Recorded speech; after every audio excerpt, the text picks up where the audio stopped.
Welcome to American Education FM, everybody. I'm Dr. Sean Brooks. Welcome back, everybody. No time to waste. Lots to cover. Let me get to it right here. First of all, Amazing Polly has a new video out, which I found to be interesting, and she's taking just a quick little stroll for about 22 minutes, and she throws out a couple of theories. Now, I'm not saying that I agree with these theories, but it's interesting, and it's, just nice theorizing from time to time, so I want to stretch this out a little bit regarding what she mentioned. And if you haven't heard her, that's okay. You can go over and watch her if you're interested, or I suppose just listen to this, and hopefully I get part of this right. Anyway, she threw out a couple of theories, and she essentially seems to believe that it's possible, although she's not 100% certain, that one of the reasons that RFK has been recruited by Donald Trump and some of their advisors and are theoretically on the same team is because they're basically grooming RFK to eventually be president of the United States. And she throws out a theory which I had to look up to see whether or not it was even possible, certainly from a constitutional perspective, but also a historic perspective as well. And she runs through a theory where basically she says that J.D. Vance would eventually step down due to some kind of an illness, either his illness, his wife, his children, whatever it was, and he would step away from being vice president of the United States, and then RFK would slide in. I can't recall if Polly mentioned this, that such a thing would happen before the election or after the election. But either way, if it were before the election, it would have to happen during a very specified section of time, because, of course, the appropriate names would have to be on the appropriate ballots, and typically speaking, the vice president's name is on the ballot. With that aside for a minute, if he were to get into office and such a thing were to happen in the first place, then RFK, again, would still have to be confirmed by both houses, by both the House of Representatives and the Senate, I believe in a 2/3 majority, in order to, again, take up the position of Vice President of the United States. One of the reasons that she seems to believe that this is the case, and again, this is the part where I kind of disagree with her, I certainly do, is that she basically says that it's almost like people are being groomed for a global government of sorts, with Trump, again, bringing in all of these Democrats and these individuals who have been opposed to him in the past but have seen the light.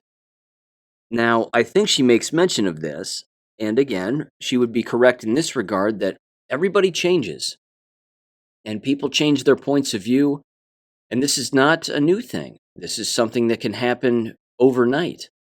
Again, there are a lot of single-issue voters that exist out there, but one of the things that's happened here over the last number of years, certainly among us, is we've all changed. We're different people. Hopefully we're better people. We're more knowledgeable people. We can clearly see who the enemy is, certainly from a historic perspective. We identify who these people are. We have no problem calling them out. And we do all of this. So I don't think that there's a global government plan in place by the good guys in order for such a thing to transpire. I think what you're seeing is when you're seeing the separation of the wheat from the chaff is that you're seeing individuals understand that there is good and evil. That it's not a matter of who is right and who is wrong, but what is right and what is wrong. Again, if you look at RFK's statements of things that he's brought up in the past, he's bringing up things that Donald Trump has not brought up before. Either because Donald Trump, again, is a part of this sting operation, which I believe, again, cannot get more obvious, and I'll bring up examples here in a minute.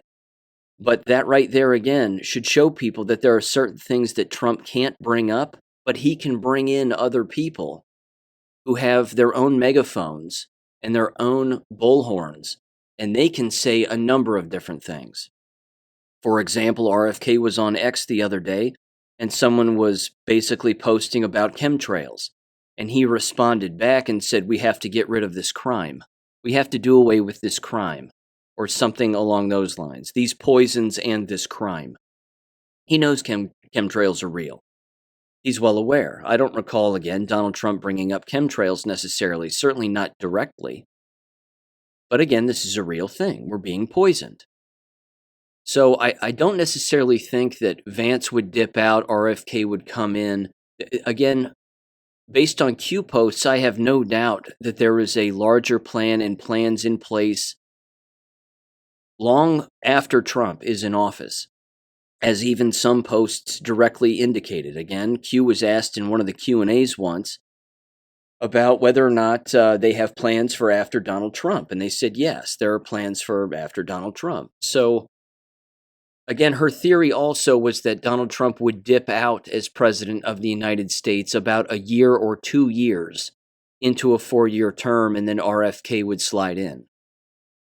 Again, such a thing would require RFK, of course, being the vice president at the time, and then he would basically hold that position throughout the rest of the term.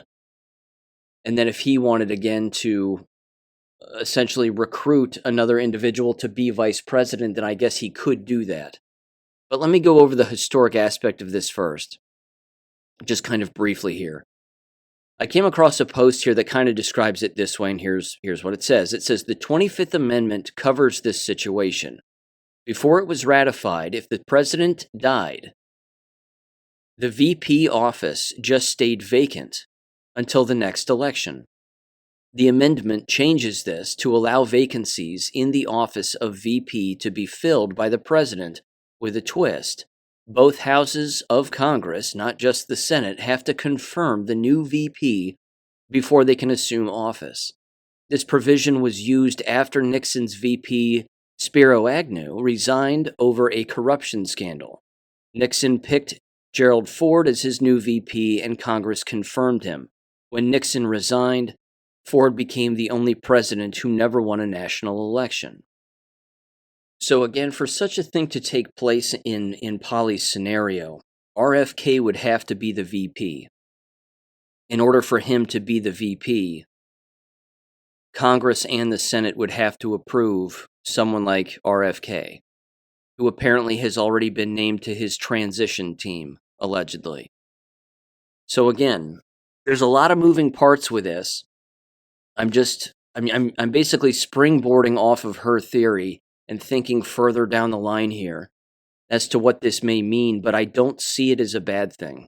Regardless of the scenario, regardless of the situation, I don't necessarily see it as a bad thing. I think, without a doubt, the good guys are in control here. They have to be wargaming this out numerous years down the line, because there has to be a multi-generational shift in the wavelength of everyone, and the way that, again, people are thinking about very specific issues. And I, as I said before, and numerous people already know this on their own, and it's being talked about more and more, that the entire RFK endorsement can't be accidental. There's no way. There's too many good things taking place right now. There's too many people having too many important conversations about too many important issues now. And endless people are throwing their support into Donald Trump because they were supporting RFK 100% of the time. They've seen how unfairly he's been treated. But as we know, the full-blown communists themselves aren't changing their path. They're digging their heels in for Kamala Harris and all of those commies, and that's the way that it is. Which, again, by the way, I found this very funny, just from, again, a historic perspective, and you know the definitions of these words, so I'm preaching to the choir. But any time that Kamala Harris or anybody calls Donald Trump a fascist, it's coming out of the mouth of a communist, which is actually historically accurate based on the original word usage and the original definition of both of those words. That's why fascism was created, because it is a brotherhood together as one against communism. So again, it's not a bad word. Fascism isn't a bad word, certainly not from the political standpoint and the political party that it was back in the 1930s. Very accurate. And that's an accurate depiction. Again, when Kamala Harris, a communist, calls someone a fascist, what she's basically saying is that you're anti-communist. Well, the answer is yes. So, I mean, it's perfect. I love it. I absolutely love it. These people don't know what they're saying, or they do know what they're saying. They just don't think that you know what they're saying. So, yeah. Don't buy the manipulation there. I mean, you can take some of this at face value if you know the real definitions of these words, and you do, which is awesome. So there was that. Okay, now, more proof that Donald Trump, of course, is the real commander-in-chief. Now, just for a reference point here, this was on Monday, August 26th, and this was from the Gateway Pundit as a headline that President Trump visits Arlington Cemetery to honor U.S. service members killed in Kabul airport attack. Joe Biden and Kamala missing in action. Now again, who gets to lay a wreath at the tomb of the unknown soldier in Arlington National Cemetery? Is it just anybody? Is anybody allowed to do that? Is a past president allowed to do that? Is someone running for president allowed to do such a thing? The answer to all of those questions is no.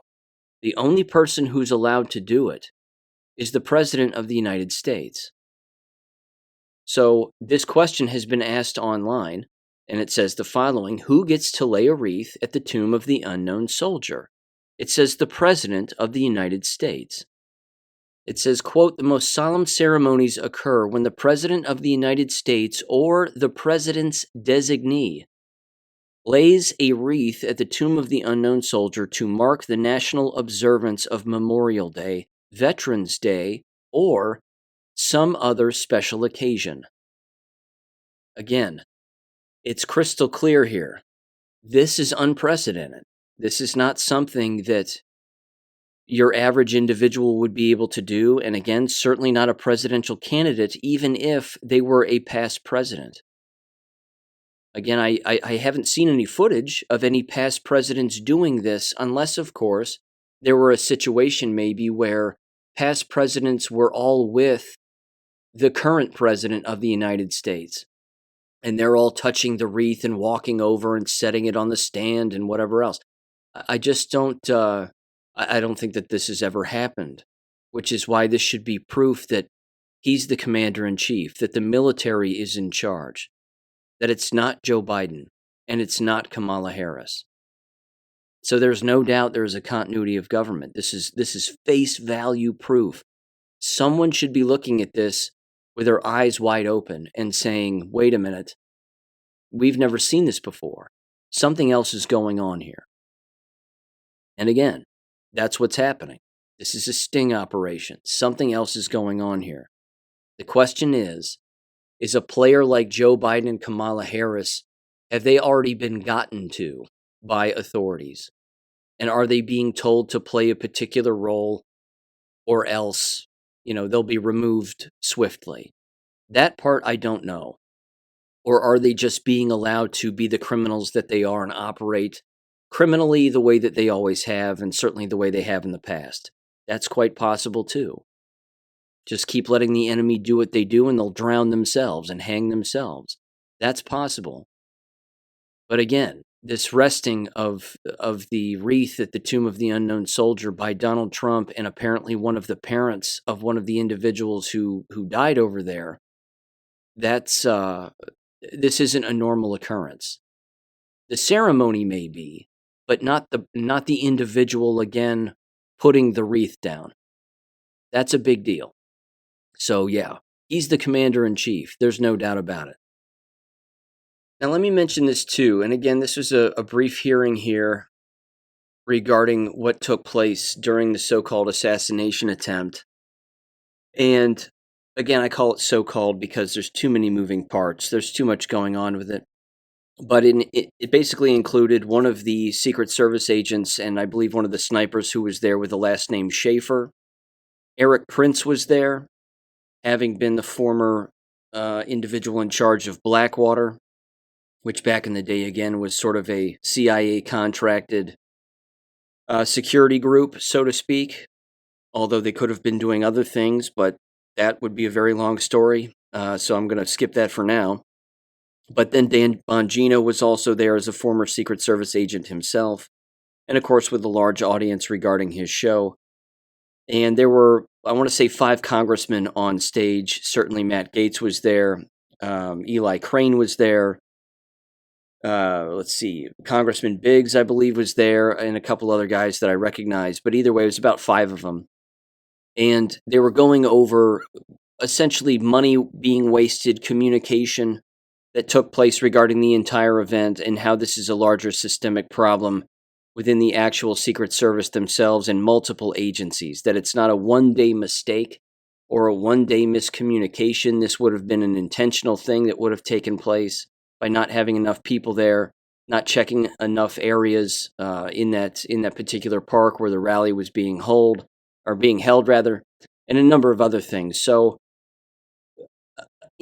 again, what they didn't do is they didn't mention other moving parts regarding this entire scenario. Maxwell Yerrick's name was never brought up.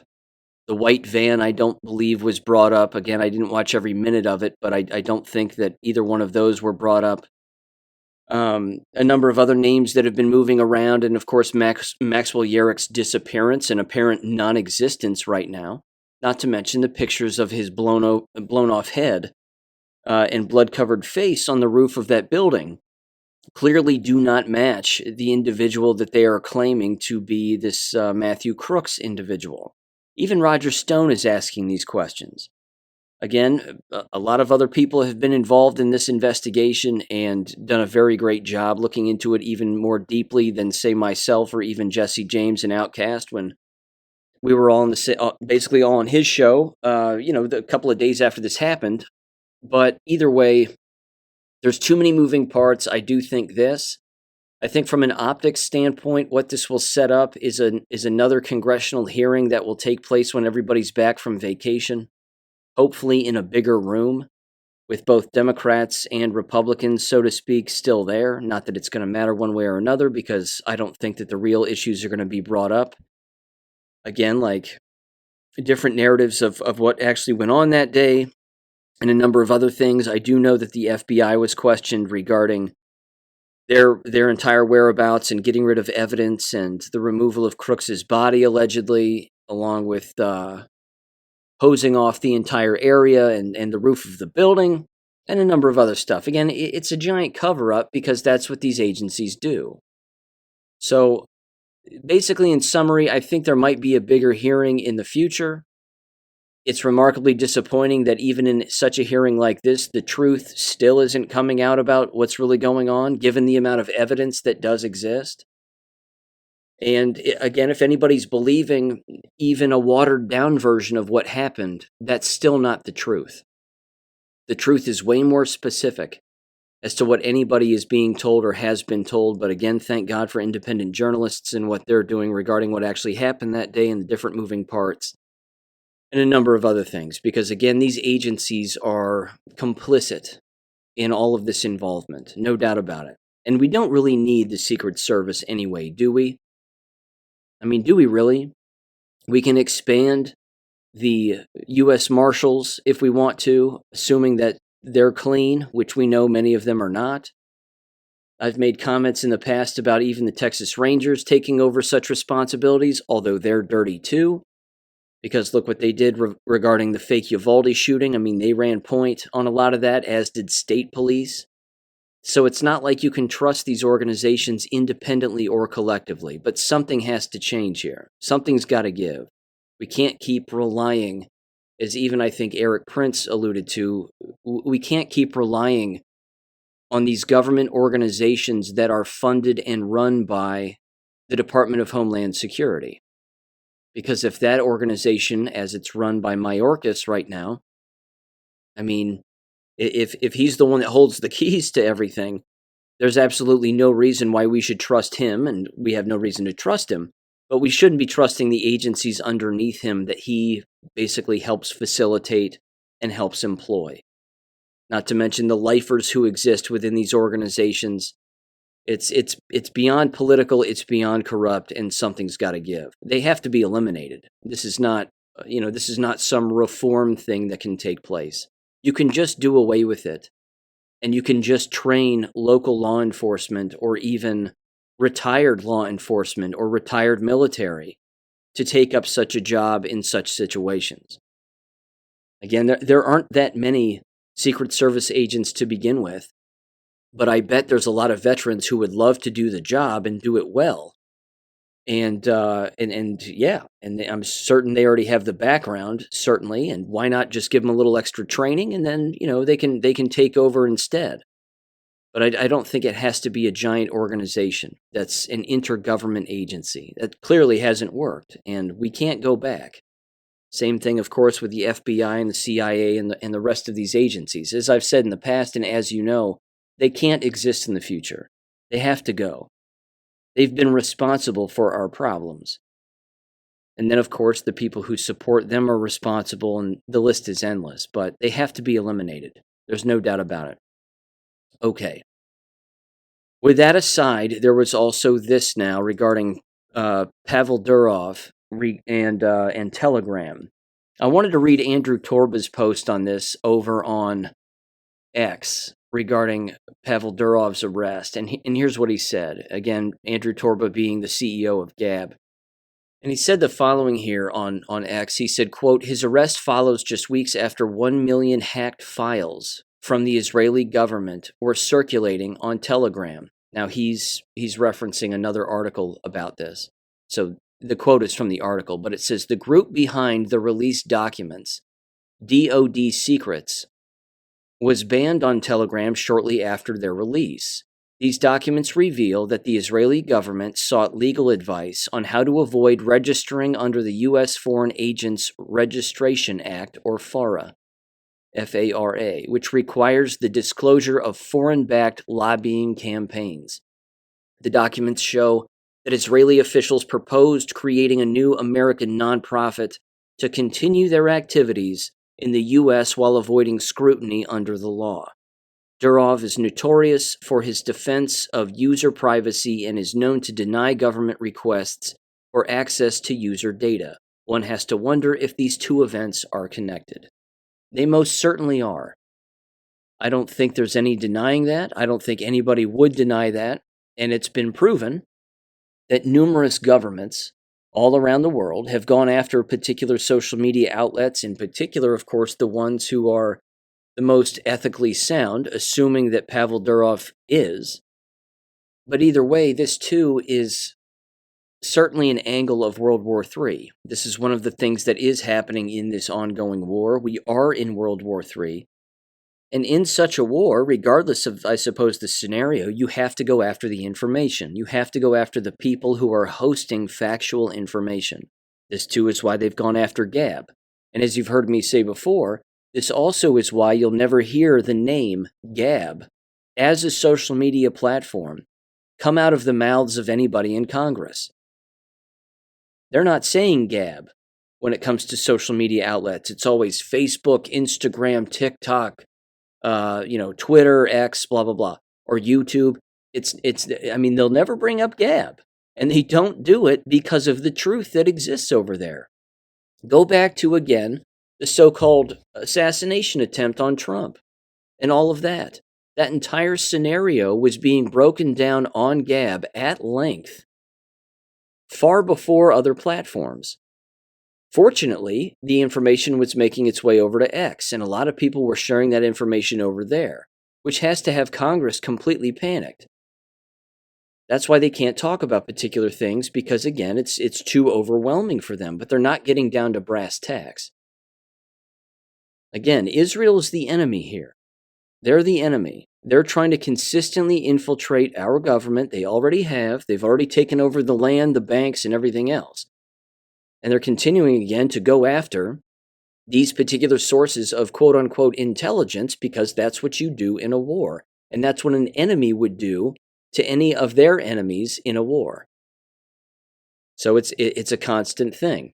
Then, of course, there was this. There was a letter that was allegedly written by Mark Zuckerberg, or from Meta, as the company is now called, to the Honorable Jim Jordan, chairman of the Committee on the Judiciary, United States House of Representatives.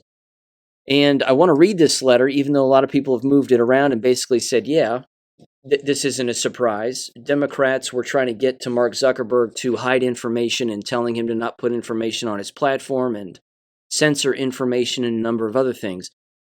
Again, that shouldn't surprise anybody. Facebook as an entity, and certainly Mark Zuckerberg, have always been controlled by the CIA. He's allegedly the grandson of David Rockefeller. That's always been a rumor. But again, the startup of his company and certainly the takeover of it was driven by the CIA because, of course, they made a movie about it. And once that happens and they popularize that movie, well, that's the dead giveaway. It's not authentic and that something else is, of course, going on. So here was the letter. It's rather short, just a few paragraphs, but I wanted to read it. Here we go. August 26, 2024, to the Honorable Jim Jordan. It says, Chairman Jordan, I appreciate the committee's interest in content moderation on online platforms. As you are aware, Meta has produced thousands of documents as part of your investigation and made a dozen employees available for transcribed interviews. Further to our cooperation with your investigation, I welcome the opportunity to share what I've taken away from this process. He went on and said, quote, there's a lot of talk right now about how the U.S. government interacts with companies like Meta, and I want to be clear about our position. Our platforms are for everyone. We're about promoting speech and helping people connect in a safe and secure way. Well, that's not entirely true, is it? As part of this, he said, we regularly hear from governments around the world and others with various concerns about public discourse and public safety. No kidding. And then, of course, you're bribed, blackmailed, and extorted, and 1,000 other things. He goes on here. He says, let's see. In 2021, senior officials from the Biden administration, including the White House, repeatedly pressured our teams for months to censor certain COVID-19 content, including humor and satire, and expressed a lot of frustration with our teams when we didn't agree. Ultimately, it was our decision whether or not to take content down. And we owe our decisions, including COVID-19 related changes we made to our enforcement in the wake of this pressure. I believe the government pressure was wrong, and I regret that we were not more outspoken about it. I also think we made some choices that, with the benefit of hindsight and new information, we wouldn't make today. Like I said to our teams at the time, I feel strongly that we should not compromise our content standards due to pressure from the administration in either direction, and we're ready to push back if something like this happens again. Again, the timing of that admission right there and the time in which he's saying it occurred in 2021. We know what happened in 2021. You know the words that I spoke in 2021 that made their way to Facebook and then were removed. You know what everybody else was doing in 2021 regarding what was taking place. It wasn't just shot taking, but it was mask wearing, child abuse, schools, the whole thing.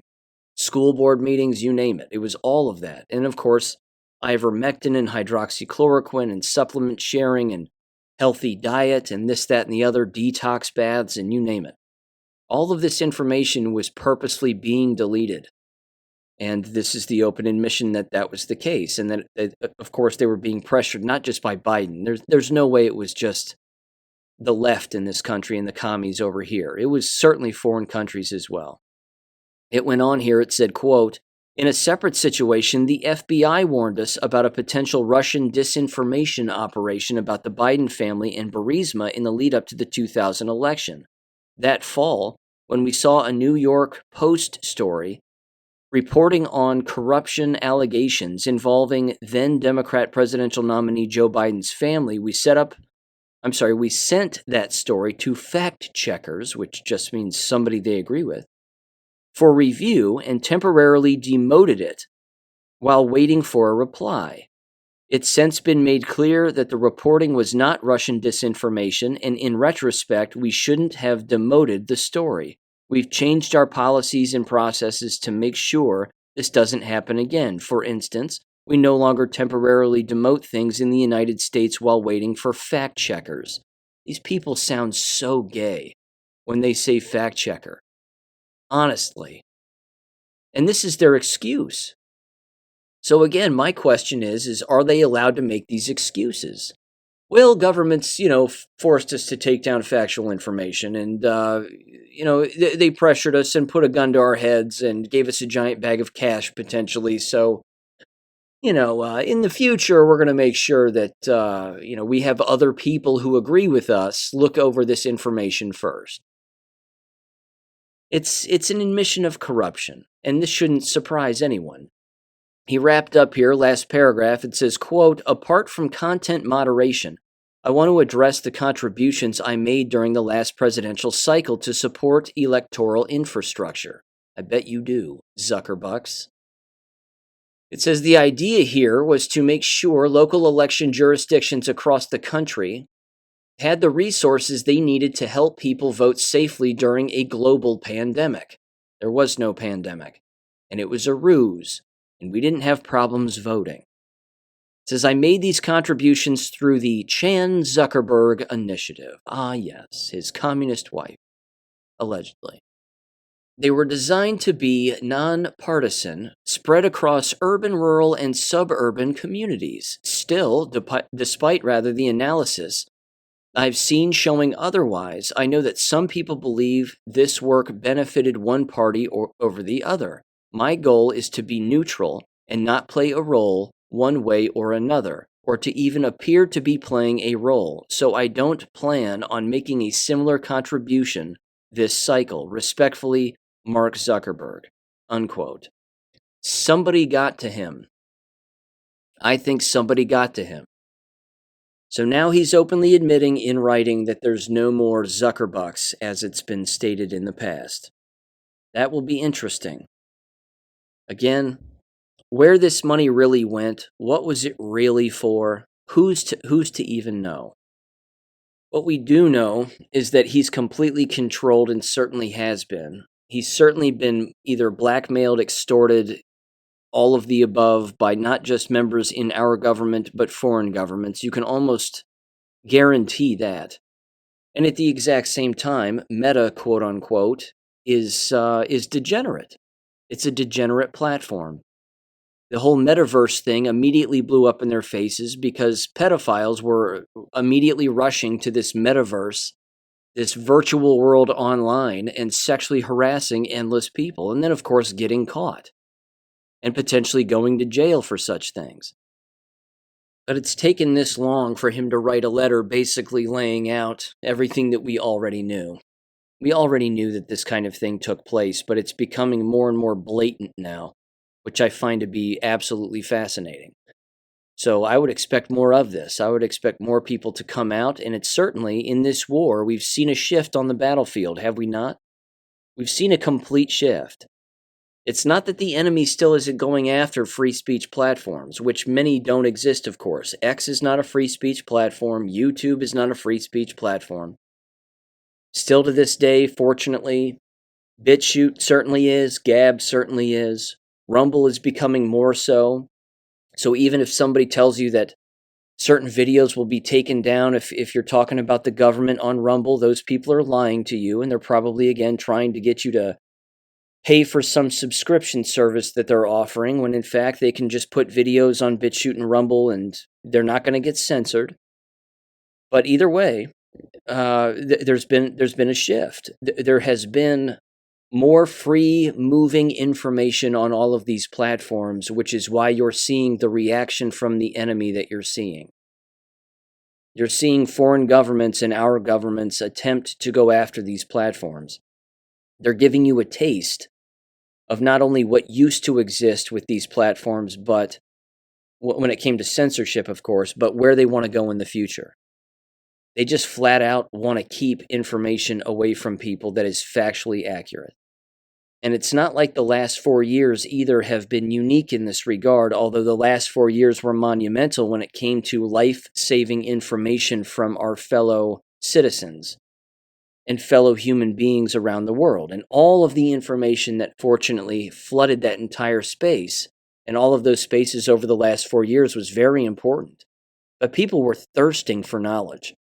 They were thirsting for the truth. They were thirsting for what was real and what was not. Unfortunately, some were completely clueless as to what was going on, and well, now they're paying the price for it. But even so, if we're going to live in a free society, there has to be the free exchange of information. None of this fact-checking nonsense. Let people decide for themselves. We don't need robots or other groups of individuals who agree with the enemy determining what we're looking at is factual or not. That entire terminology, fact-checking, is completely communistic and totally totalitarian. No way around it. In fact, let me bounce back to Pavel Durov just very quickly here. This was a press release from the Tribunal Judiciary of Paris. My French isn't very good. My apologies if I read that wrong, but here's what it says. It says, Pavel Durov, founder and CEO of instant messaging and platform Telegram, was arrested at the whatever airport in the outskirts of Paris on Saturday, the 24th of August, 2024, then taken into police custody at 8 p.m. It says this measure comes in the context of a judicial investigation opened the 8th of July, 2024, following a preliminary inquiry initiated by Section J3, Fight Against Cybercrime, and the Paris Public Prosecutor's Office. It says the judicial investigation. So, seems communistic and totalitarian at face value because the judiciary is doing the actual investigation. So, judge, jury, executioner, all in one fell swoop. It says the judicial investigation was opened against person unnamed on charges of, and there are bullet points of the charges, complicity, web mastering an online platform in order to enable an illegal transaction in organized group. The next one is refusal to communicate at the request of competent authorities information or documents necessary for carrying out the operating interceptions allowed by law. If you said Israel, you would be correct. That's basically what that means. He's not doing what the Jews want. Okay, it moves on here. It says complicity, possessing pornographic images of minors. Oh, a stereotypical accusation. Nice try, Israel. Unbelievable. That's just unbelievable. Let's see. The next one is complicity again. Disturbing, offering, or making available pornographic images of minors in organized group. Complicity again. Acquiring, transporting, possessing, offering, or selling narcotic substances. Complicity, offering, selling, or making available without legitimate reason equipment, tools, programs, or data designed for or adapted to get access to and to damage the operation of an automated data processing system. Complicity again, organized fraud, and then finally, criminal association with a view to committing a crime or an offense punishable by 5 or more years of imprisonment, unquote. It's amazing. It's like sprinkling crack over a dead body. When the individual was never a crackhead, but they just want to throw an extra drug possession charge on the individual, so they sprinkle it this time with pornography. Child pornography. Well, isn't that interesting? A foreign government going after a social media company for alleging that they're engaging in child pornography or allowing child pornography to take place. Well, what child pornography?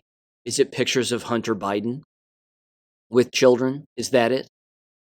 Is it other individuals on the platform who are purposely doing illegal things for the purpose, again, of taking down Telegram? Entrapment, basically?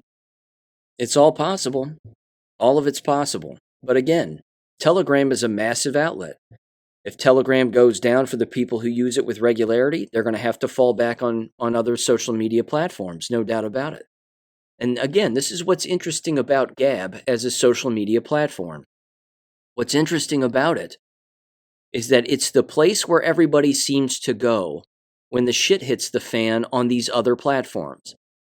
Because you have to keep in mind, unfortunately, people are still stuck in the high school and middle school wavelength of thought. when it comes to cool kids at the cafeteria table. They think that all of this is real. Popularity, by the way, is a societal accident, which I've brought up before. It's always been a complete and utter accident. What's juvenile are the so-called individuals on the so-called alternative media or on the right that rush to these so-called popular platforms like X, or even Truth, per se. But if something wrong happens on another platform, they go back to Gab. Because that's where everybody was using Gab. Everybody was using Gab when people's accounts were getting kicked off of X. But they didn't learn. X opened its doors again and said, hey, you can come on back, no problem. Elon Musk is in charge now, and, come on back. People left Gab, and they went back to X. Why? Why would they do that? Gab gave them a safe haven. They gave them a place to express themselves, again, share the free flow of information with one another, tell the truth, unfiltered, and it became, again, a giant bunker for people on social media in this war. I mean, there's no loyalty is my whole point. It's sad, and it's really depressing, but there's just no loyalty. They'll jump over to X, and then they'll find out that X still isn't a free speech platform, but they're not going back to Gab where it is. It's very odd. Again, the accounts like Cat Turd, for example. Cat Turd was all over. This weirdo from Florida. I mean, this guy was all over Gab when Cat Turd accounts got kicked off of X. But as soon as Elon Musk took over and X again opened its doors again, Cat Turd's off of Gab now. Never posts over there. Good. Beat it. We don't want you around. We don't need you. We don't need you over there. It's showing people's lack of loyalty in a real information war that's taking place. It's sad. 2020, 2021, and 2022 were huge years for Gab. And there were a lot of people over there sharing a whole lot of stuff. But again, people are getting tricked left and right regarding a lot of these platforms. And you're seeing where people's loyalty lies, which is interesting. It's showing that, again, if the shooting starts, I'm telling you what, the number of people who are going to cut and run is going to be amazing. It'll be amazing. No one's going to care about a Cat Turd post on X if the shooting starts. Nobody's going to be like, geez, the shooting started. What does Cat Turd have to say? I mean, no one's going to care. Because these people, again, won't be on any kind of a battlefield, a real battlefield with any of us. They just won't be. They'll just be hiding behind a keyboard. In fact, let me mention this too before I slide into education news here, of which I have a great deal, and it's fascinating, and I have an audio clip to play in a little bit too, which is remarkably damning, and I'm so glad I came across it. I can't believe I came across this. Thank God for putting this clip in front of my face. But first, I just wanted to mention this. Here's a perfect example of a patriot who gives it to government right to their face, whereas other people are hiding behind their keyboards like the Cat Turds of the world. You had Rebecca Massey in Arizona the other day speaking at the Surprise, Arizona City Council meeting directly to the mayor, Skip Hall. And she was interrupted because she was going after one, all, or some of the council members there, and potentially even the lawyer, and criticizing them. And then she was interrupted by the mayor, Skip Hall, and then he was basically telling her that you can't criticize us, and it's in our policy that if you want to speak to us, then you can't criticize us, and this, that, and the other. And very rightfully so, and constitutionally so. She stood there wearing a based t-shirt, by the way, which said, cyberbully the government, which is awesome. Good for her. Again, she gave him hell, and she said, you're violating my constitutional rights and my First Amendment, and that's the way that it is. And then they interrupted her and said, you're going to have to leave now, and we're not going to let you speak. And she goes, I'm not leaving. I have more to say, and I'm allowed to say it. Then a police officer comes up, detains her, and takes her out of the room, and she's been charged with misdemeanor trespass and a few other things, resisting arrest and whatever else. Again, in this entire scenario, albeit completely unconstitutional, I pray to God that there's a lawyer out there who's going to go for the throat of these individuals. There need to be fines.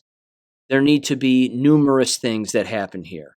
Because in the middle of this, and I would encourage people to, again, go back and watch the video. I think I put it on my Gab page. I did, as a matter of fact. And I may have even put it in the war video as well. But you should go back and watch this because it's very revealing, the faces of the people who are sitting at the dais as this is all taking place. There's an individual sitting at the dais who's 2 seats to the left of the mayor, who's the silver-haired fox guy wearing a red shirt and a suit. But the guy in the blue shirt is putting his hand over his mouth and his hand over his face, clearly showing a nervousness to this. What you also can see on the right-hand side is there are 2 children at the dais also, and they have their hands over their mouths as they're watching this woman be detained and be arrested. Again, why is this happening? What's even more disappointing, of course, we know why it's happening, but what's even more disappointing is no one came to her aid. There wasn't a single civilian who stood up, looked that cop in the face and said, "Get your fucking hands off of her." Nobody said that. They all sat there, all their fat asses just sat right there. They didn't do anything. They didn't intervene. They didn't help her out. They didn't assist her out, nothing. And again, her 10-year-old daughter was there witnessing this as she was there with her, and got up and, ran out of the room chasing her mom as her mom is screaming, leaving the room.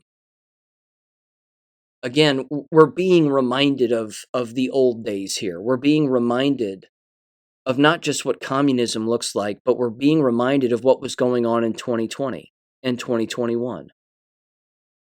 This one interaction is remarkably important because it shows complicity among everybody, including your average citizen. Not a single person got up and intervened in any way. Now, I don't know if comments were made after hers that were critical of the mayor and the entire city council. Probably. They went into recess, allegedly, after she was removed. But make no mistake, when you speak at a school board meeting, a city council meeting, whatever it is, a chamber of commerce meeting, you can say whatever you want. You can dance a jig. You can speak in a foreign language. You can read from the Bible. You can do whatever you'd like. In particular, if it's in the open session part of the meeting, where you can say whatever you'd like based on things that are not a part of the actual agenda. And nobody can remove you. They can encourage you to be removed if you go over your time or you're not giving up the microphone, or then again, of course, you're just engaging in what would potentially be considered disorderly conduct. But if you're speaking within the boundaries of the time limit, you can say whatever you want to whomever you want about whatever you want. So don't let anybody tell you otherwise. Again, this woman has done more to teach Americans about what to do in a war than Cat Turd or any of these other weirdos who are making money on X just putting out a tweet from time to time. This woman has more courage in her body and in one of her hands than those other idiots do in their entire being, and certainly in their entire soul. So I commend Rebecca Massey for doing what she did. Absolutely fantastic. We need more of this. And I hope she goes back and speaks again.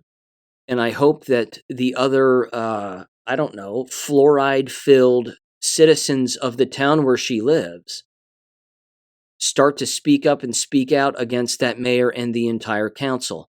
These are the kinds of people who have to be taken down lawfully. They have to go. All of them. I chew on this with regularity because you think about what these people did during the entire COVID lie. They're not being held accountable. They're just circling the wagons and then acting like it doesn't exist and like what they did was fine. It was communism. And it's still here. We still live in a communist country. Make no mistake about it. And there's only one solution to communism, ladies and gentlemen. It has to be destroyed. Period. So again, my prayers to Rebecca Massey and her family. Job well done. You're going to go down as a legend. There's no doubt about it.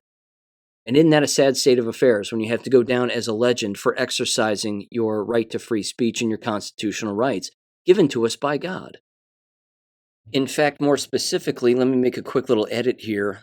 More specifically, she was going after the council's lawyer and ethics surrounding his lawyer, or a lack of ethics, and potential money mismanagement, and the massive amount of money that he makes on a yearly basis, which I believe was somewhere around $250,000 a year, and that the council themselves were seeking to essentially rehire and re-up their contract. Not to mention, again, alleged complaints that were made against the lawyer, and certainly with the Bar Association and other elements dating back even to, I believe, 2020 and the whole COVID lie and all of that stuff and the measures that were taken and put in place and whatever else. That's what she was, that's basically the gripe that she had. That's what she was bringing up. And she was doing it completely professionally. I mean, she was raising things that the public needs to know about a decision that the council is making regarding the contract of their own lawyer. This is important. This is certainly something that the public would need to know in that area or any area. So again, I applaud her and well done. Job well done. Just go back in the next meeting and do the exact same thing again and see if they'll do it again. See if they detain you again. They shouldn't.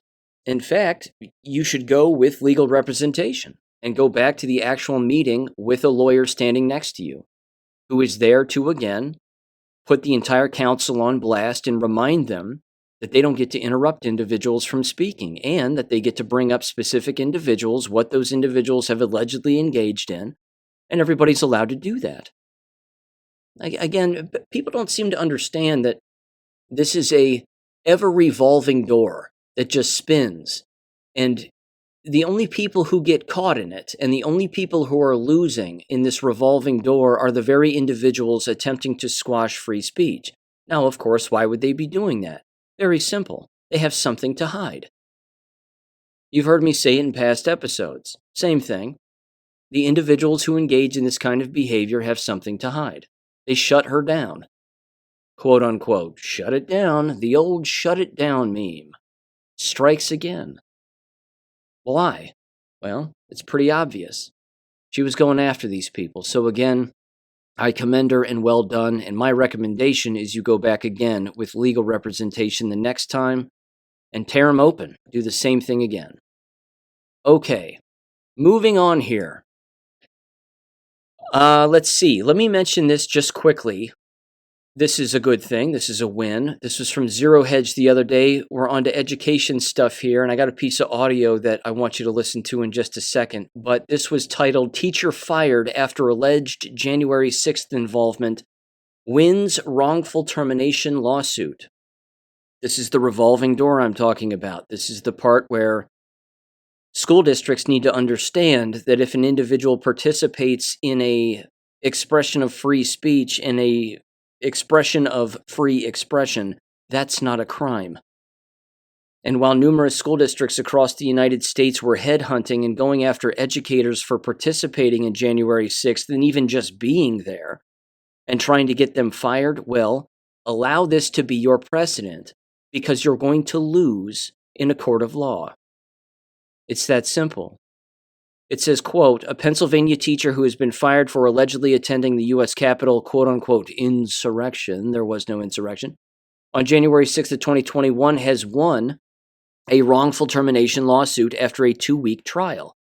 Jason Moorhead, a 17-year veteran social studies instructor in the Allentown School District, had always maintained he was, quote, at all times over a mile away at the Washington Monument when the riot occurred.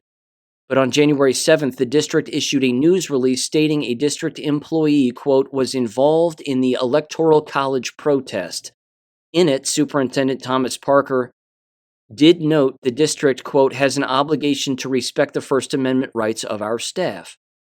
District Solicitor John Freed, I don't know, had also said, quote, only after knowing all the facts could the district act in a manner that balances First Amendment rights with the higher standards set for public school teachers, unquote. These standards include teachers' duties not to participate in or advocate un-American or subversive doctrines. You believe he said that? I can't. It's amazing. The chutzpah, ladies and gentlemen, of these individuals to say such a thing. That teachers aren't allowed to engage in any un-American or subversive doctrines. Well, what about all the Antifa flags? What about the queer flags that you stick on everybody's chalkboards and doors and lockers and everything else? What about the pride days you all have? What about all that? It's amazing. Either way, he went to trial and he won. Good for him. So he lost his job initially, but it says on August 16th, the jury awarded Moorhead $131,500, most of which will come from the district. 2 school board members, Lisa Conover and Nancy Wilt, are liable for $6,000 and $500 respectively. What does that mean? It means that those women voted to terminate him, and they put their foots in their mouths. And they started speaking about things for which they shouldn't speak about. It's amazing. But, again, these people don't learn. They don't learn. This is now, again, jury by trial, proof that if you do such a thing or terminate anybody for again, even participating in any kind of a rally, so to speak, sorry, they can sue you and you're going to lose. Certainly in a trial by jury, it's going to be game over more times than not. Because again, this will be brought up as a future example. So, well done. Well done. Don't let him win. And certainly don't return to that school district. If I was him, hell, I'd buy a classic car and I would just do a burnout right in the parking lot in front of that school district's district office. and just walk in and just shake all their hands and say, hey, thank you for the $130 some odd $1,000. I greatly appreciate it. Enjoy the rest of your day. That's what I would do, but hey. Okay, anyway, with that aside, speaking of doing burnouts in parking lots, let me play this piece of audio first, and then I want to play a second piece of audio. This right here, I hope, continues to exemplify how thick the brainwashing is and how the students in school really have the power. If they just walk away from the game ends and their lives get better. But I want to play this stereotypical story. This happened very recently. You've heard this a million times before, but I'm just going to play this without too much introduction. So give this a listen in 3, 2, 1. Well, Edmond Public Schools says that it's a practice to not fly flags on campus, but it's not a policy. Now, whenever they told a student that, a group got together and started organizing to show their American pride.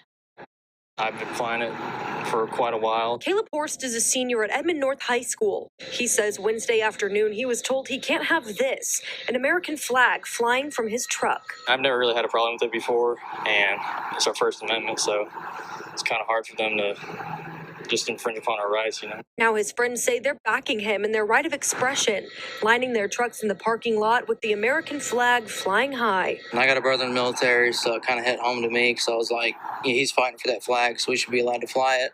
It'd be different if we were trying to make a political statement, but there's nothing political about it. Edmond Public Schools told KOCO it's a practice not to have flags, but not a policy of the district. Yet Horst says he was told come Monday he shouldn't have the flag on his truck anymore. His group of friends say whether people agree or not, it's worth fighting for. It represents us, it's unity, it represents us as one, and it's our freedoms, and people would fight and die for that flag every day, so I believe we should be allowed to fly it. In the end, we're all American, we're all united under that flag, so there's not much anybody can do to separate us. Now, the group of seniors says that they plan to continue this, all flying flags together no matter what type of car they're driving, and they hope that other students will join in. Reporting live in Edmond, Elise Jones, KOCO 5 News. Okay, so this old yarn, one more time. Again, waving American flags on automobiles is allowed. It doesn't matter where you do it. You heard him say again, they can't infringe on our First Amendment or constitutional rights. Well, as it turns out, they can, and they do, all of the time. Again, these are not bright people who tend to work in this business. There are some bright people. Make no mistake, there are. But typically those at the top are order followers. And if somebody's a communist and somebody doesn't like it, they tell the lackeys down below them to get everything in order and to tell these students to not do a particular thing that they have a constitutional right to do. Now, as you might expect, you know what my answer to this situation is. It's not a answer, it's the answer. The way that you put these school districts on blast is you get all of those guys and all those girls who are all hanging out right there in that parking lot, which, by the way, the news station thought this was such an important story that they actually got a helicopter up in the air to look at the people in the parking lot who had flags waving from their automobiles. I mean, it seems a bit much. But at the exact same time, what all of those students should do is leave the school district permanently. They're at the very least 16 years old. That makes them juniors. Some of them might be sophomores, some might be seniors.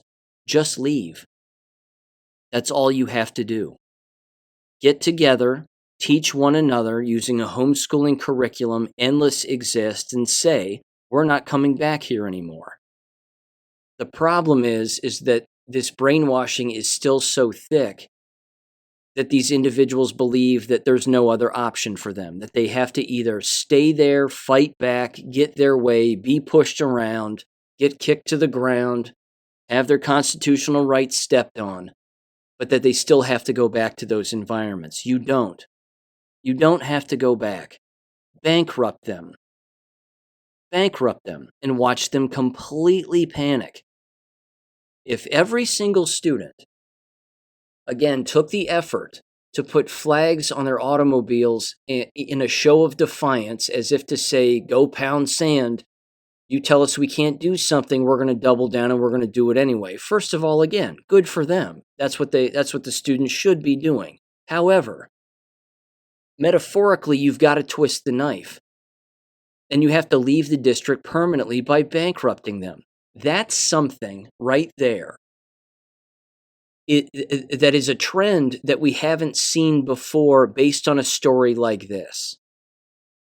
Again, just to quickly review over the last 4 years, what we've seen is we've seen motions like that get made, where a school says that you can or cannot wave a flag, or you can or cannot paint something on your school district parking lot, even though you're allowed to. And there was that kid who painted Donald Trump, or whatever it was, Trump 2024 or something like that, on his parking spot, and then the school district lost their shit. It's all these little games that get played. So instead of all of these little games going viral, so to speak, and becoming a trend from one district to the next, where apparently these districts, as I said earlier, regarding this revolving door of stupidity that they don't understand, they're always going to lose these fights. Put them through a particular set of paces that they've never been through before. When a school district does something like this to the student population, the entire student population should leave permanently. Permanently. Not temporarily. Not have a walkout, which we've also seen that before, where they walk across the street in the middle of the day and they hold signs and they say, it's the end of the day too, and we're not going back, but we'll go back tomorrow. But we're not going back for the rest of the day because we don't like the way that they're treating us and doing this or doing that or whatever else. Just leave permanently. Don't waste your time and throw them into a total and utter panic. Imagine that. Imagine if such a move like that were made among a massive amount within a student population, within an actual school itself. Say like a high school, for example, which typically that's where these kinds of things take place. And they just left permanently, and they all unenrolled the same day with the phone ringing off the hook, as you've heard me say before, in the district office or in that principal's office of that particular building, the front office. And the phone's ringing off the hook and emails are being sent, and it's all the parents and the students unenrolling themselves. They will shit their pants. And then you have to ask yourself this question. Once they're done attempting to clean themselves up, would such a thing actually make the local news? And the answer is yes. It would be unavoidable. Which means if it makes the local news, it'll make the national news. Breaking Fox News, students have left an entire high school because their constitutional rights are being stepped on by administration, and all in unison, all of the students got up, left, and have unenrolled from the district permanently and are not returning. Whether that's an entire class of people, half of an entire graduating class of people, or the whole building itself. That would not only be national news, it would become a national trend, and then the game is over. That's what has to happen. That's what we have not seen. I'm telling you, this has to be a move that people have got to make. Here we are now in a brand new school year. We're going to see the same old stupid gimmicks. We're going to see the same old yarn spinning.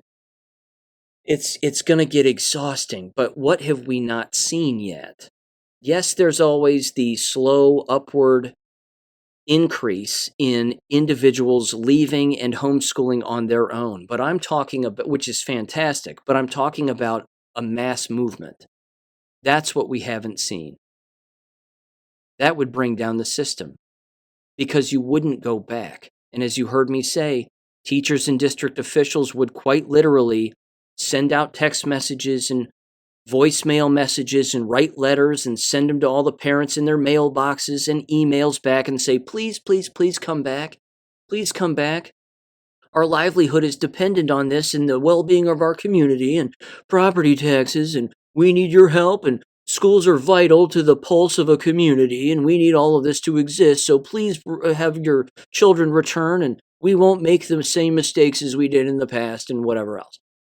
They'll panic in a way they've never panicked before. But that's what I want to see happen. In a perfect world, that's exactly what would happen. But it's the one thing that hasn't happened yet. So, with that one aside now, I can't believe I bounced across this piece of audio either. I didn't even know what this was. But ladies and gentlemen, God is great. And it's not an accident that this very small video with next to 0 subscribers was in front of my face and I hit play. And I'm so glad I did. You're not going to believe this. This justifies, in one 3-minute video, directly from the mouth of an elementary school administrator, everything that I've said is going to happen regarding illegal aliens in the American education system. I'm not kidding. This is incredible. This is a program that exists in this school district for elementary school students. This is a program that is going to exist across the board, if it doesn't already, with numerous elementary school districts and elementary schools within districts. But what this proves is, and you're going to hear it straight from the horse's mouth, is that the reworking of classroom instruction is being done so that the teacher is simply a facilitator of technology-based curriculum and information for students. That while this woman says, we're not getting rid of teachers, we're not getting rid of the ability for you to teach, even though that's exactly what's happening, she openly states that this is a great program and that students are becoming self-learners. And I'm not even gonna speak anymore and describe it. I'm gonna play it for you. Honest to God, it's amazing. People like this are being used to push out this program and this philosophy and this technological philosophy for classroom instruction that is purposely designed to eliminate the business from within, to make it easier for individuals to become teachers without certification, i.e. illegal aliens, to then have more illegal aliens in these environments as students, thereby removing the entire profession, as you once knew it. You can't make this up. This was from 2 weeks ago from a Michelle Morrill, and it's titled on YouTube, Mrs. Wade, Assistant Principal at Bexley Elementary, speaking about LATIC, LATIC. I'm going to get into what LATIC is in a minute, but I want you to hear it from her mouth first. Give this a listen in 3, 2, 1. Hi, Bexley families. It's Melissa Wade, the assistant principal over second grade, and I'm here to chat about LATIC and the structure that you're going to see in second grade this year. I full-heartedly believe in the LATIC structure and that it fits the need for all students in a differentiated way so that they all take charge of their learning. Students are learning from a felt need. This connects to the real world and has a connection from their learning to what they're going to need in life. And it brings in an element of collaboration and creativity in their learning. But most importantly, there's an individual learning path for every single child. If they need extra support, it's built into the structure. And if they need enrichment and extension, it's built in as well.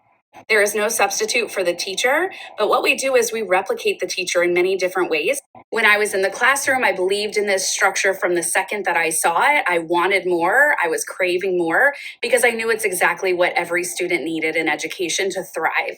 I was very privileged to have my own daughter at Bexley go through this structure, and it built a more independent, more invested, and more engaged learner. And she carried over a lot of the structures and a lot of the activities into her personal life, and she chooses to do learning on the weekends because of what the second grade experience in LATIC gave her as a foundation. Some of the structures that you're going to see or hear include a home group. This is like a little family built in that they can go to and ask for help. It doesn't mean that they don't have access to the teacher, but we're building a classroom culture of capacity building and helping each other being efficacious learners, that they can solve their own problems and they can overcome hurdles on their own to drive their learning to new heights. There's a help board built in so that they can get the direct help that they need on an activity that they're stuck with. And we build a classroom culture with experts.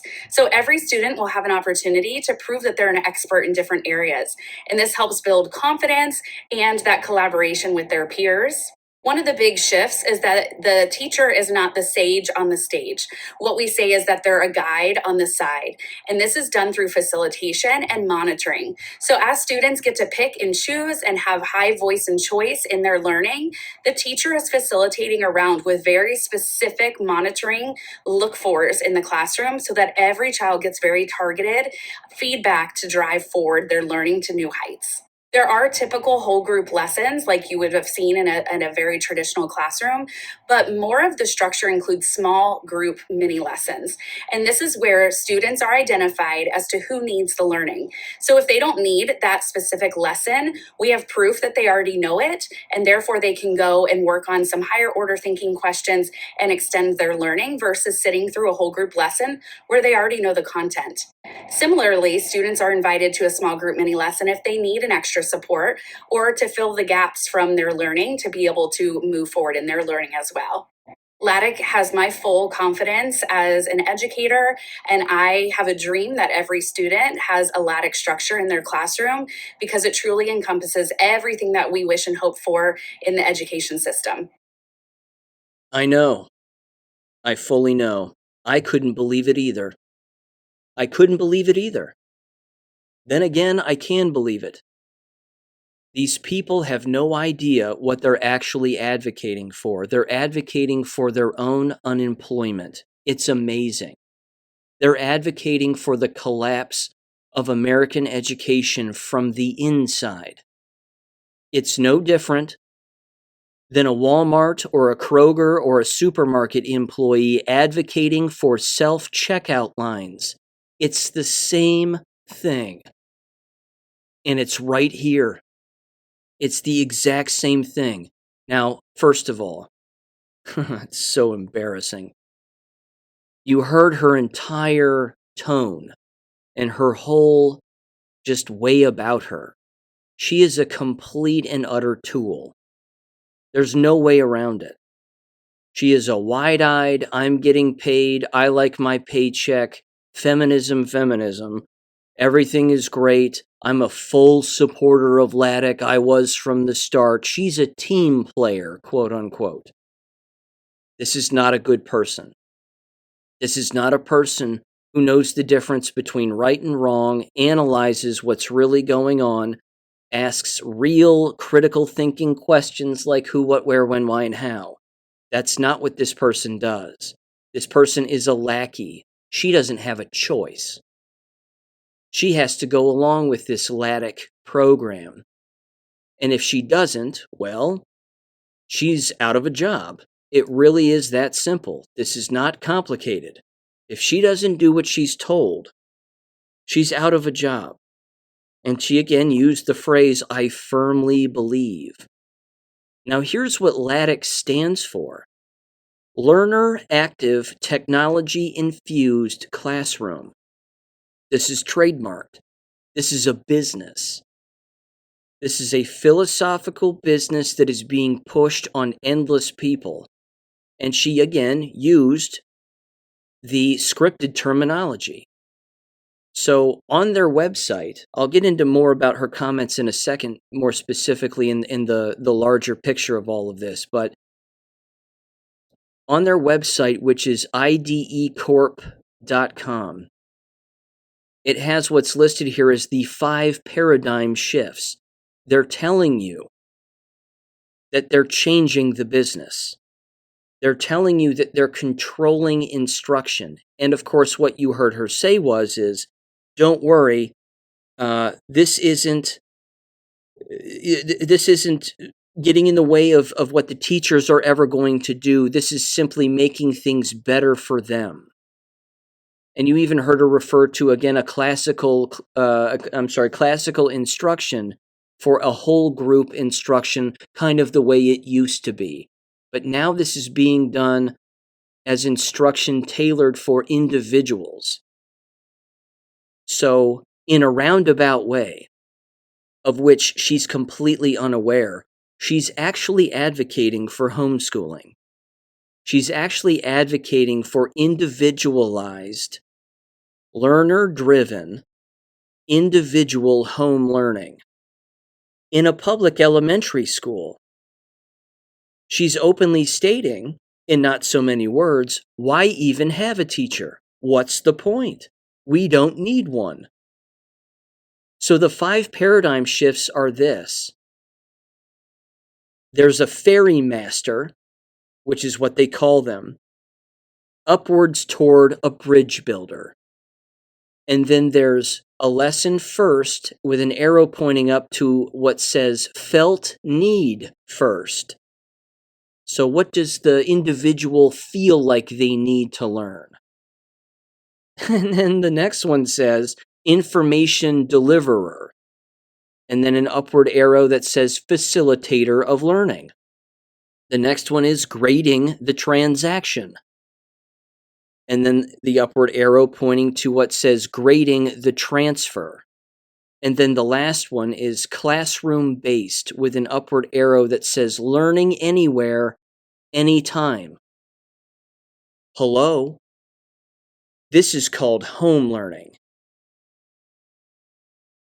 I'm telling you, I'm almost at a loss because of where my mind's going on all of this, certainly multidimensionally. I got to throw this theory out there. Is it possible that good guys have actually hijacked the entire public education system with this philosophy, which is a homeschooling philosophy, in an effort to get more people to actually home learn on their own away from the public education system?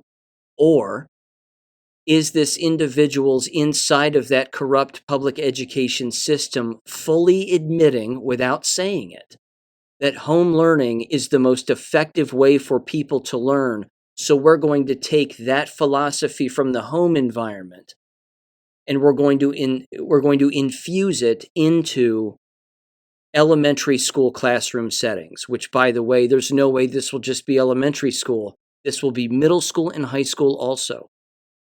Is that what is happening also here? But as I said at the top, also before I played the audio, they're rolling this out as what is certainly from our standpoint and our analytical standpoint, they're rolling this out to be easily used by illegal alien adults or illegal alien minors. It's right here. This is it. I mean, this is it. This is an open admission that they are quite literally changing what a teacher can and cannot do in a classroom setting and doing whatever they can to hook a child up to a computer, which I don't think is always a good idea for endless reasons of which I've brought up on the show. But they're using a home learning model in a brick and mortar setting. I can't believe it. I can't believe it. This is huge. And again, you heard her use all of the terminology and make it sound like it's all it's all normal. Well, it's felt need, and there's collaboration, and we're collabing with one another, and there's critical thinking, and blah blah blah. They have 10 principles of this particular LATIC program. High academic standards, learning from a felt need. It sounds really gay. Higher order, open-ended problem solving. I highly doubt that, although that's what would happen naturally if an individual was learning on their own. Student responsibility for learning, connected learning, individual learning paths, technology infusion, high social capital, collaboration, and then, the kicker, global citizenship.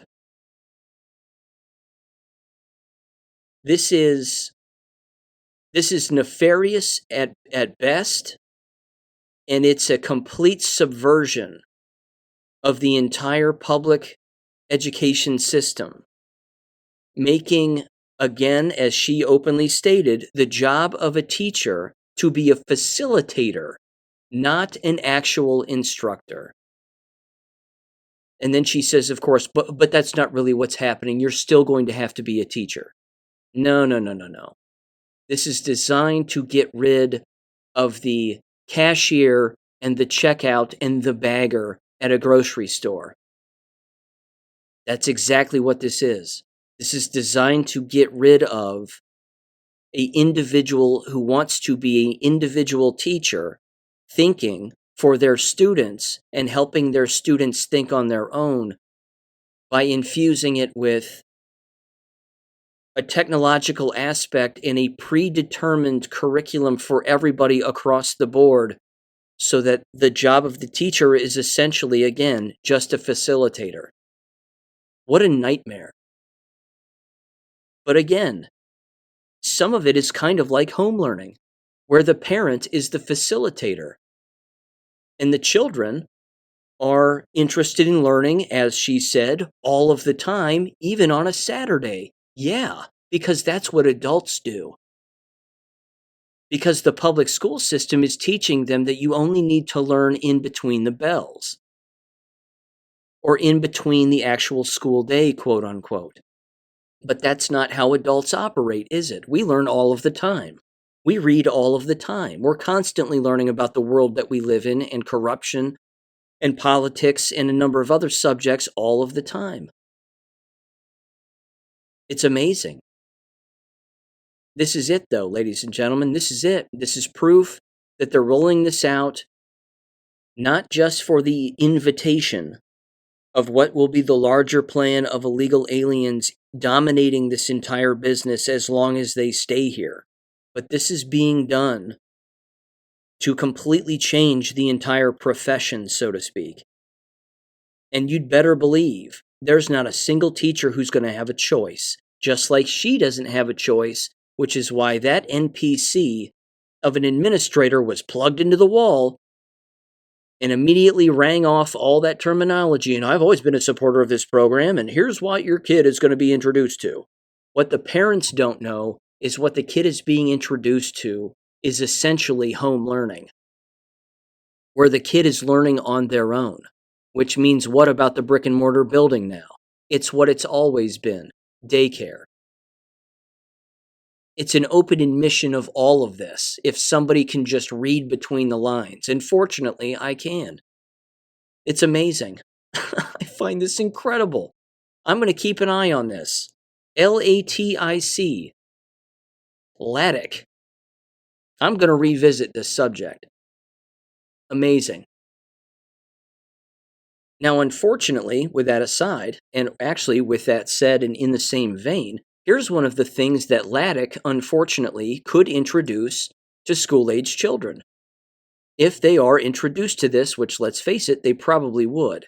This is from the Washington Free Beacon, and this was sent my way. It was titled, Biden-Harris Administration Warns Kindergartners Climate Change Will Leave Entire U.S. Cities Underwater. Now, a couple of things. First of all, this is a prevailing theory that does exist from a catastrophic event false flag standpoint, which is massive tsunamis in American cities, certainly on the coastline, that wipe them out. It's been played out in movies, it's been played out in Hollywood. This is a prevailing false flag theory that does exist.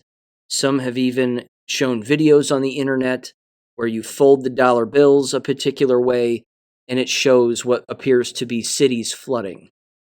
With all of that aside for just a minute, this right here is what a program like LATIC would introduce to children to propagandize them in the negative, of course. The subtitle of this was Kids Warned of Inescapable Death Spiral of Climate Change by Federal Government. And of course, this is driven by NASA. There you have it. NASA's Climate Kids, quote-unquote, webpage offers fun environment-related educational activities, films, and video games for children in kindergarten. It also warns children that the world is undergoing cataclysmic warming.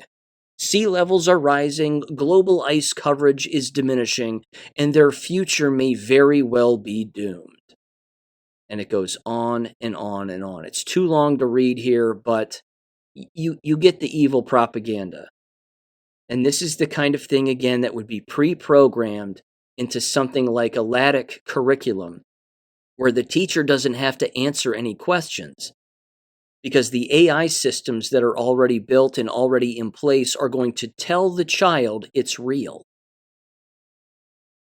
I'm telling you what, the fight that's coming in American education / indoctrination is going to be mind-bending. When the Department of Education is eliminated, the local fight is going to be huge. Because if conservatives are still sending their children to these environments and one of their young ones comes across this kind of a message, either through a LATIC program or any other kind of instruction from their whack job facilitator, because they're not teachers anymore. No. They're just facilitators of information. They're not allowed to think, they just have to do what they're told. But if a kid comes across this and goes home and starts crying their eyes out because Mr. and Miss So-and-so said that all of Earth is going to be flooded and we're all going to die, well, you would think that those parents would pull that kid out of that school forever. Who knows? Maybe they will. Maybe this is being set up for such a move. Time will tell. But this is absolutely nuts. And speaking of nuts and speaking of the business as a whole, if this next story doesn't exemplify most of the business, I'm not sure what does. This was sent to me by our Virginia educator, the cardinalnews.org, and it was titled, Vice Chair of Smith County School Board Arrested on Child Exploitation Charges. Todd Stewart Williams is accused of spending more than $10,000 for nude photos and videos of young boys online. And scene. A Chilliwack, I'm saying that right, Chilliwack man who serves as vice chairman of the Smythe County School Board was arrested Friday and charged with sexual exploitation after an FBI investigation revealed that he spent more than $10,000 buying nude images from at least six juveniles, that he met online, according to a news release from the U.S. Attorney's Office for the Western District of Virginia. Todd Stewart Williams, 53, is accused of enticing young boys to send him nude images and sexually explicit videos of themselves and others between May of 2022 and January of 2024. 3 boys mentioned in court documents were between the ages of 10 and 15, while the others were referred to as teenagers. According to the criminal complaint filed in U.S. District Court in Abingdon, if I'm saying that right, Williams faces a federal charge of sexual exploitation of children, but it does not say how many counts have been filed. A spokesperson for the U.S. Attorney's Office for the Western District of Virginia did not respond to an email seeking more information. Let's see. Williams met another teen on Snapchat and paid him to take pictures and videos of him sexually abusing his stepbrother, who was 10 years old at the time. Over 6 months, Williams is accused of paying more than $3,500 for nude photos and videos of the 2 boys. In another case, Williams paid more than $3,000 to a teenage boy for nude photos and video of him and his teenage boyfriend, according to court documents. After being arrested at his home, Williams made an initial appearance in federal court in Abingdon on Friday morning. He's being held Friday night at the Southwest Virginia Regional Jail, pending a preliminary and detention hearing scheduled for 10:30 a.m. Thursday. His 4-year term ends December of 2027, according to the school district website. School board chair Susan Williams did not immediately return a phone call Friday seeking comment on Todd Williams' status on the board. It was not clear Friday whether the two are related, hence their last names. So he's finished, and sexual predator for life, and jail, and he's done. Again, how do you not see that red flag? He's clearly gay.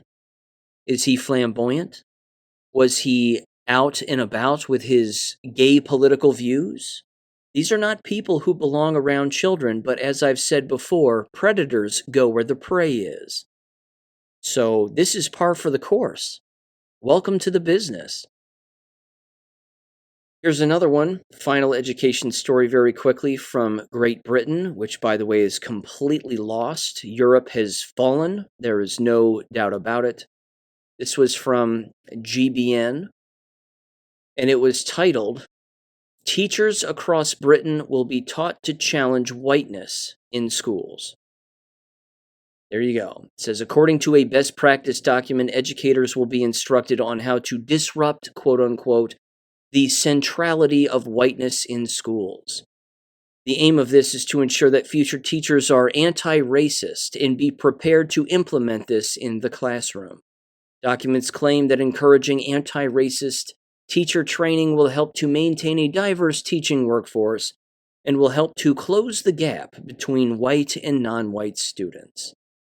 Additional concepts such as mediocrity, objectivity, and individualism should be questioned according to the guidance. The documents also state that white student teachers should also be helped to develop and project a positive white racial identity, quote unquote. Separate guidance has been developed in Scotland and England, with both documents having been endorsed by the National Education Union and by universities offering teacher training. The Scottish Anti-Racism Framework states that changes to the way in which teachers are taught will disrupt the centrality of whiteness and enable different ways of seeing, thinking, and doing, unquote. Ladies and gentlemen, if you can homeschool in Britain or Scotland or Ireland or anywhere in Europe, please do so. Please do so. Because if you're sending your children to these places, they are lost, you are lost, and the fight is lost. It's over there. It's completely over. The only way that anything changes over there is if the natural-born citizens all leave. It's the only way. But then again, they'll just fill the schools with illegals from Africa and from the Middle East and everywhere else where they're flooding in because they can. They'll give them a uniform, a computer, a pencil, a pad, and they're off and running. And then the teachers over there, of course, will just be brainwashed LATIC users, just like they apparently are over here now. Now on to jab stuff. Just a couple of things real quick, including one piece of audio, a quick story, and this article right here from the Daily Mail. It was titled, can't make it up. Well, you can because it is made up. COVID surge forces schools to close and bring back pandemic-era measures, and more are at risk as millions head back to class next week. It says schools in 2 states experiencing a rise in COVID cases announced they were closing facilities and switching to remote learning. Alabama and Tennessee announced the closures of 2 schools, affecting more than 1,000 children. Just days into the new academic year, with officials saying the virus had forced them to shut and carry out a deep clean, quote unquote. At one of the schools, children had to abandon their desks and revert to remote learning for 2 days, a move reminiscent of the early days of COVID. The closures in both Republican states came despite a mountain of evidence suggesting they hamper children's learning, social interactions, and ability to develop natural immunity to common infections. Okay. First of all, well, let me see here. It also says, by the way, there are other schools doing this also in states like New York, New Jersey, and Michigan. Okay. Either way, here's what's really happening. And you know what's happening. I don't even have to say it. They're taking faulty COVID tests, testing for something that don't exist. So the thing that they're testing for doesn't exist, and the test itself isn't even real. That's number one. Why they're still using them is beyond me, other than the fact that they're completely retarded. That's essentially it. The next thing that's happening is the school staff are jabbed to the bone. And as a result of that, they're sick and they're ill, which is why the school's closed. It's not because of a lack of student attendance. It's because there aren't enough staff members there, and they don't have enough subs to cover for the lost staff members. So your staff members are dropping like flies, albeit in August. That's not indicative of any illness per se that's going around, because that doesn't happen in August, but it does happen for someone who has AIDS or VAIDS as a result of being jabbed. And then, of course, you take into account the electromagnetic shedding from the shots and how everybody was apart from one another over the course of the summer, and now all of a sudden, the jabbed are all reconvening around children, with even children being jabbed, and now people are becoming ill as a result of all of that electromagnetic shedding. That's what's happening here. But again, if you were to explain this to anybody who runs these buildings, they would look at you like you're a crazy person, even though it can't get more obvious that that's exactly what's going on here. This is going to get worse. You've heard me say this in the past and in years past on numerous episodes. This right here is proof that it's shot related, because this has never happened before, not since the rollout of the actual shots themselves. This is a trend. This will get worse. This will be a yearly thing. Just count on it. Because these people are still going to keep jabbing themselves. And they're still going to keep going around and being around the people who are jabbed. And that's that. Now there's this piece of audio that I want to play, and I don't think I've played this before, although I have seen this clip before on Telegram, and it's an older clip. But it's certainly, of course, since the actual shot rollout itself. The woman you're going to hear is a Purnima Wah, if I'm saying that right. Her last name is spelled W-A-G-H. She claims to have 2 PhDs from the London School of Hygiene and Tropical Medicine. Give her a listen when it comes to what she has found in the shots, allegedly, and what other researchers have allegedly found inside of these shots. Again, suspend your belief just for a minute. But in the end, it doesn't really matter what's in them because we know what they're doing. So give this a listen in 3, 2, 1. There is no spike protein. There never has been a spike protein. Okay, this whole spike protein thing is just all fear mongering. That they just made an in silico computer genome. They put a bunch of HIV spike proteins in the genome on the computer, and then they sent it out to everybody. And they said, "Oh, look, a novel virus." You know what a novel is? You write a novel, which is fiction. That's what they did. That's a novel. There is no virus out there. Okay, it was all made up on the computer. The real thing are the jabs. The jab is a chemical cocktail with no spike protein, no mRNA in it. Every single jab, and we've tested 2,305 vials. 18 scientists have actually tested that many vials. All these people are all over the world. I personally have tested 154 vials in the chemistry lab that I'm working with this analytical chemist. There is not a single piece of mRNA or spike protein in any of these things. So it's a straight out chemical cocktail. That's all it is. Heavy metals, hydrogel, reduced graphene oxide, and that lipid nano. That lipid nano is very deadly also. It's very toxic, and it causes anaphylaxis and inflammation. So people, please don't worry about spike proteins. There are no spike proteins out there. There's no spike proteins in the jabs. There's no virus, and there's no spike proteins in the virus either, because the virus doesn't exist. And all our biology, the way we know it, is incorrect. Okay, we have to go now, moving forward into the golden age of discovery. We have to find what is real biology. Does DNA exist? Does mRNA exist? I'm actually asking these questions because to me, these are very important questions. What were we told about DNA? What were we told about RNA? A bunch of scientists just made up stuff and wrote a bunch of papers, and nobody ever questioned it. Nobody questioned people like Dr. Sidney Brenner, the Cavendish labs in the University of Cambridge. Nobody questioned Watson and Crick. Have we actually, does DNA exist the way we're told it exists? So all these things we really need to look at it scientifically, and we need some serious scientific inquiry into biology, the way we've been taught biology. And I think most of biology, in my opinion, is completely wrong. About 95 to 96% of it. I know these are radical statements to make, but yes, they are, but good, you know.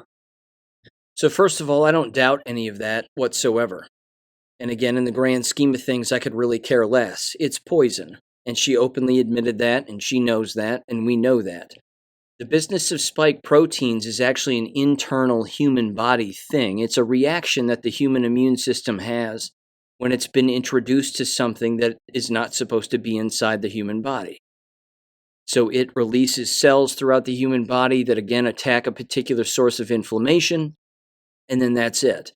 It was believed that that part of human biology existed inside of these shots, whether it be in the form of monkey kidney cells or animal cells or even human cells, certainly fetal tissue and things of that nature. But again, whether or not quote unquote spike proteins are in the shots or not is borderline irrelevant. It's also been discussed, of course, at length that quote unquote mRNA technology is not inside of these shots either, and that when you hear mRNA, it's really the nanotechnology, which she openly admitted is in it. So again, is mRNA in that entire discussion the pump fake for basically just throwing all of this metal and self-assembling nanotech inside of these shots? Possibly. That's quite possible. But either way, it almost doesn't matter, and I think I said something on Gab like, it doesn't matter if it's cyanide or rotten potatoes that are inside of these shots. We know what the shots are doing to people. We are well aware. And then there's finally this, which I wanted to mention. A previous guest on the show, who's an educator, who sent me this. They sent me the following, and this was regarding vaping and a few other things.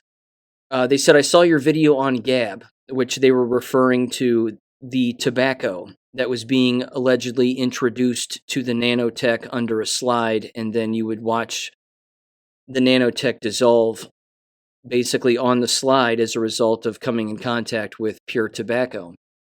It says, I have a few things to add. They said during the lockdowns, vaping among teenagers was at an all-time high.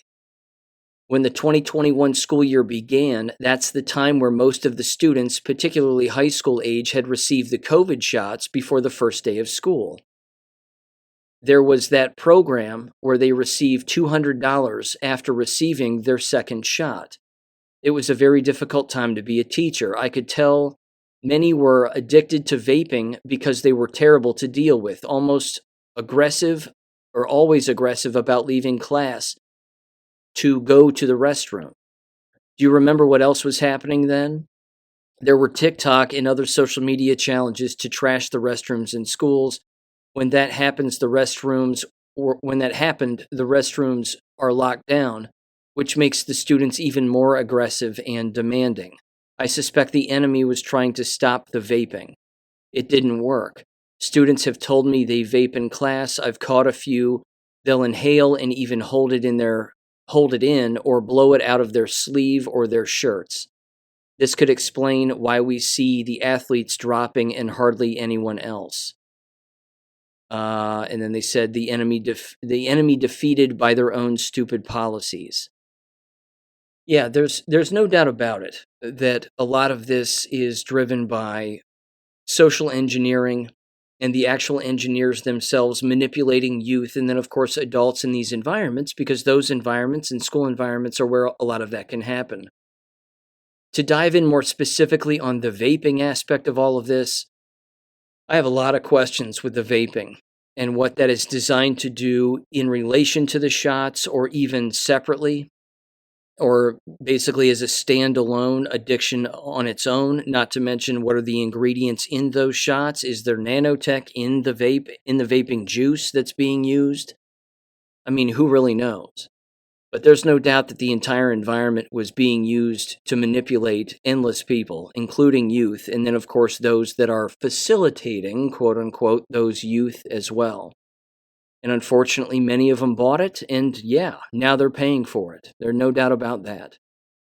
So, ladies and gentlemen, kind of a long one here. Thank you for paying attention if you did. Thank you for listening if you did. And I will catch you on Friday with more, I guarantee it.